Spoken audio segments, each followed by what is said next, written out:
Bill Nighy, born December 30th, 1945 in Manchester, England, became the heartthrob face of the Monkees, the baby-faced, British-accented lead singer whose charm carried millions of teenage girls straight through their television screens from 1966 to 1968. He played Davy Jones across all 58 episodes of the NBC sitcom, and his voice on Daydream Believer became one of the most recognized sounds of an entire generation. The role never brought him an individual Emmy, but The Monkees as a series won the Emmy for Outstanding Comedy Series in 1967 and long before The Monkees. Davy had already earned a Tony Award nomination in 1963 for his Broadway role as the Artful Dodger in Oliver, making him one of the very few people who could say they were nominated for a Tony before becoming a global pop idol. On the morning of February 29, 2012, Davy Jones suffered a massive heart attack at his home in Indiantown, Florida. He was rushed to Martin Memorial Hospital in Stuart, Florida, but doctors could not save him. He was pronounced dead that same morning at the age of 66. Micky Dolenz, born March 8, 1945, in Los Angeles, California, is the last one left. He was a child star first, performing as Mickey Braddock on the NBC series Circus Boy from 1956 to 1957, before he walked into a casting call in 1965 that would define everything. He was selected from 400 applicants to play the drummer of the Monkees, a role that required one small adjustment. He didn't actually play drums yet. He learned.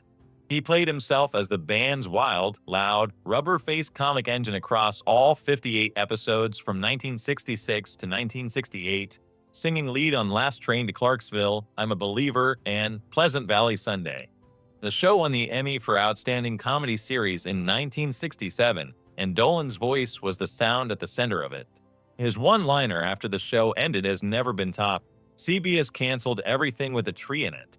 He kept going, directing TV in the UK, voice acting in cartoons, returning for every reunion the band ever staged.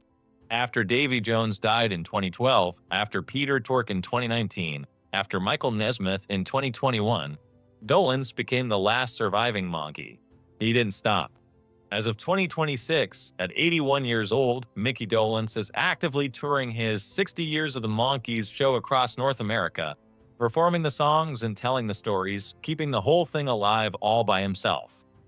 Michael Nesmith, born December 30th, 1942 in Houston, Texas, was the serious one, the wool hat-wearing guitarist of the Monkees who showed up to his audition carrying a guitar and a bag of dirty laundry, got the role anyway, and spent the next 2 years quietly fighting to make the band actually matter. He played himself across all 58 episodes from 1966 to 1968, and it was Nesmith who punched his fist through a wall to force the producers to let the band play their own instruments, a moment that changed the whole direction of the show. The series won the Emmy for Outstanding Comedy Series in 1967, and years later, Nesmith won the very first Grammy Award ever given for Video of the Year in 1981 for his music video project Elephant Parts. In November 2021, he completed a farewell tour with Micky Dolenz, finishing his final concert at the Greek Theater in Los Angeles. He came home. He was tired, and his family knew the end was near. On December 10, 2021, Michael Nesmith died of heart failure at his home in Carmel Valley, California. He was 78 years old, just 20 days before his 79th birthday. Peter Tork almost never made it to the audition. It was Stephen Stills who told him to go, after Stills himself was turned down. Born Peter Halston Thorkildsen on February 13, 1942, in Washington, D.C., he was a Greenwich Village folk musician who could play bass, keyboards, banjo, and guitar before he ever walked onto an NBC soundstage. Cast as the lovable dummy of the Monkees across 58 episodes from 1966 to 1968, he was privately the most musically literate of all four, the one who could sit down at a harpsichord between takes and actually play it. He co-wrote For Pete's Sake, which became the closing theme for the show's second season. No individual Emmy came for it, but the show won Outstanding Comedy Series in 1967, and his fingerprints were on the music that earned it. He was the first to leave, buying out the remaining years of his contract for $160,000 in 1968 because the pace had worn him to nothing. In March 2009, doctors discovered something in his jaw and tongue, adenoid cystic carcinoma, a rare, slow-moving cancer of the salivary glands. He had surgery. They broke his jaw to remove the tumor. He went through radiation. It went into remission. He went back on the road with his blues band, Shoe Suede Blues, and kept playing. Then in 2018, the cancer came back. He chose to spend his final time at home in Mansfield, Connecticut, surrounded by his family. His last album, Relax Your Mind, had come out that same year.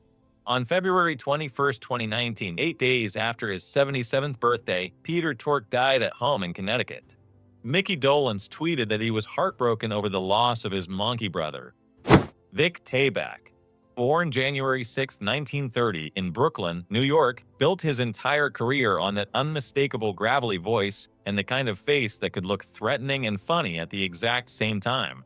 On the Monkees, he showed up in 3 separate episodes, 1966 and 1967, playing 3 completely different tough guy characters, George the Kidnapper Rocco and Choosh the Crooked Museum Guard, each one a little more ridiculous than the last. On the night of May 24, 1990, his wife said he climbed out of bed, took a few steps across the floor, and collapsed. He was rushed to Glendale Adventist Medical Center in Glendale, California, but there was nothing the doctors could do. He was pronounced dead at 1:56 in the morning on May 25, 1990. He was just 60 years old. A lifelong smoker who had already survived a triple bypass in 1983, his heart finally gave out. Henry Corden, born Henry Cohen on January 6, 1920, in Montreal, Canada, was one of those actors who could disappear completely into a character, which is exactly why he showed up on the Monkees not once, but 5 times across both seasons, playing the avaricious, short-tempered landlord Mr. Babbitt in 4 first-season episodes and a different character entirely in the second season. In his final weeks, emphysema had made it harder and harder to breathe, and his body simply wore down. On May 19, 2005, at the age of 85, Henry Corden passed away at Sherman Oaks Hospital in Sherman Oaks, California. His wife, Angelina, was beside him. Here is one of the strangest facts in the history of Hollywood. Bert Mustin, born February 8, 1884, in Pittsburgh, Pennsylvania, spent the first 67 years of his life as a car salesman. He did amateur theater on weekends. He retired to Arizona. Then director William Wyler spotted him in a community theater production of Detective Story, told him to move to Hollywood, and cast him in the 1951 film version, and Bert Mustin became an actor at an age when most people are already grandparents. On the Monkees, he appeared in 2 second-season episodes in 1967, once as Kimba, a gloriously decrepit former jungle movie star abandoned on an island since 1916, and once as William the Butler in the Christmas episode. No nomination came for either role, and none came for anything he ever did, but that didn't stop him. He was Gus the Fireman on Leave It to Beaver across 14 appearances, Judd Fletcher on The Andy Griffith Show, Justin Quigley on All in the Family, and Arthur Lanson on Phyllis, which turned out to be his final role. His last episode aired not long before the end.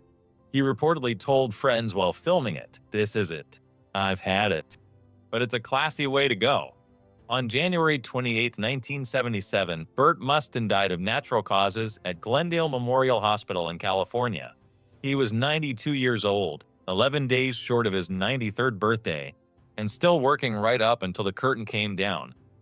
Arlene Martel, born Arlene Greta Sachs on April 14, 1936, in the Bronx, New York, was the kind of actress casting directors couldn't pin down, which is exactly why they called her the Chameleon. On the Monkees, she appeared twice in 2 completely different roles. First as the icy Russian spy Madame Alinsky in a 1966 first-season episode, and then as the vampire's niece Lorelei trying to lure Davy Jones into eternal darkness in a 1,968 second-season episode. 2 roles so different that most fans didn't even realize it was the same woman. No individual nomination came for either appearance, but the role that defined her life was Turing, Spock's Cold, calculating Vulcan fiancé in the Star Trek episode Amok Time in 1967, a performance so controlled and precise that she was still being invited to Star Trek conventions 47 years later. Her last convention appearance was in Atlanta in April 2014. 4 months after that, she was gone. For 5 years, she had been quietly fighting breast cancer, and when her heart gave out following bypass surgery, there was simply nothing left to fight with. On August 12, 2014, Arlene Martel passed away at St. John's Health Center in Santa Monica, California.